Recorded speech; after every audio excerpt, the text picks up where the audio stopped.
শীতের বাজারে এখন কিন্তু বেশ টাটকা তাজা ধনেপাতা খুব ভালো মতোই পাওয়া যাচ্ছে। আর ধনেপাতা এখন বাজারে দেখলাম বেশ সস্তা। তো শীত থাকতে থাকতে এই রেসিপিটা একবার না বানালেই নয়। আমার কথা শুনে এই রেসিপিটা একবার বানিয়ে দেখুন, গরম ভাতের সঙ্গে একদম জমে যায়। আজকে বানাচ্ছি ধনেপাতা কাঁচা লঙ্কা রুই।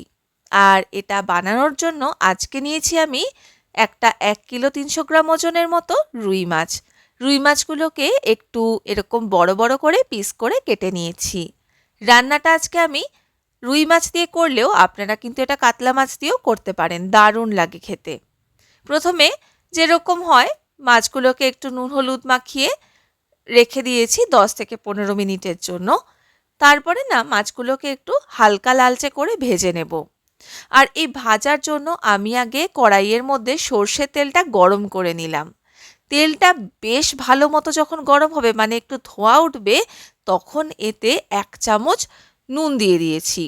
এই যে আপনারা অনেকে কমপ্লেন করেন যে মাছ ভাজতে গেলে নাকি কড়াইয়ের গায়ে লেগে যায়, মানে এরকম উল্টে পাল্টে ভাজার সময় মাছ নাকি অনেক সময় কড়াইয়ের গায়ে আটকে যায়।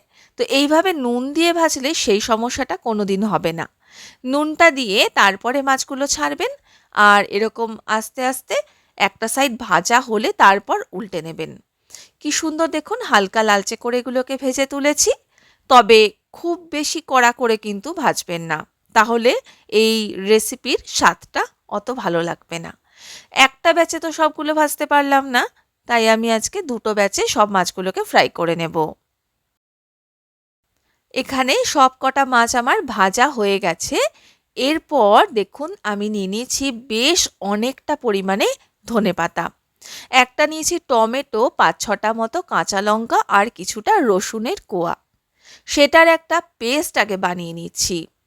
এদিকে ওই মাছ ভাজার তেলের মধ্যেই দিয়ে দিলাম কালো জিরে ফোড়ন, আর দুটো পেঁয়াজকে এরকম ঝিরিঝিরি করে কেটে নিয়েছিলাম, সেই পেঁয়াজটা দিয়ে কিন্তু একটু ভেজে নেব। পেঁয়াজটা কিন্তু একদম লালচে লালচে করতে হবে না, জাস্ট এরকম একটু হালকা বাদামি মতো রং আসলেই এর মধ্যে ওই বানিয়ে রাখা ধনেপাতা, টমেটো, কাঁচা লঙ্কা, রসুনের পেস্টটা দিয়ে দিতে হবে।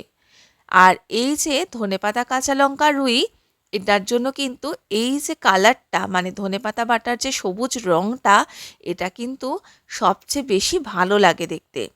আর ধনেপাতা বাটার যে একটা খুব সুন্দর স্মেল, সেটা কিন্তু অসাধারণ যায় এই মাছের রেসিপিতে।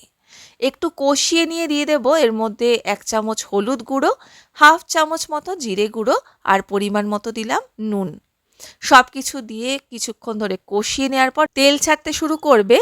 তারপরে এর মধ্যে নাড়াচাড়া করে দিয়ে দিতে হবে কিন্তু একটু গরম জল।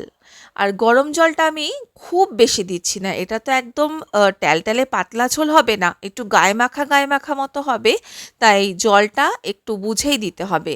এই রান্নায় তো কোনো আলু ব্যবহার করছি না, তাই বেশি জলও দিলাম না। এবার স্বাদের ব্যালেন্সের জন্য সামান্য একটু চিনি দিলাম যখন ঝোলটা ফুটে যাবে। আর লাস্টে ভেজে রাখা মাছগুলো এর মধ্যে একটা একটা করে দিয়ে দেব।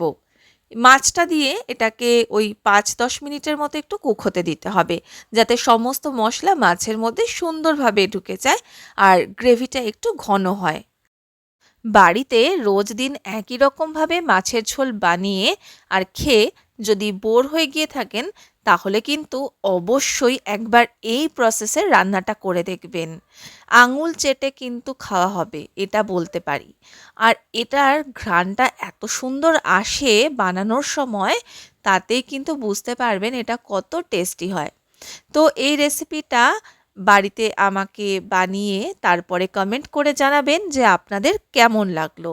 আশা করি ছোট থেকে বড় সকলেরই দুর্দান্ত লাগবে। আর তারপরে রান্নাটা হয়ে যাওয়ার পরে গরম গরম ভাতের সঙ্গে কিন্তু সার্ভ করে দেবেন এই মাছের ঝোল।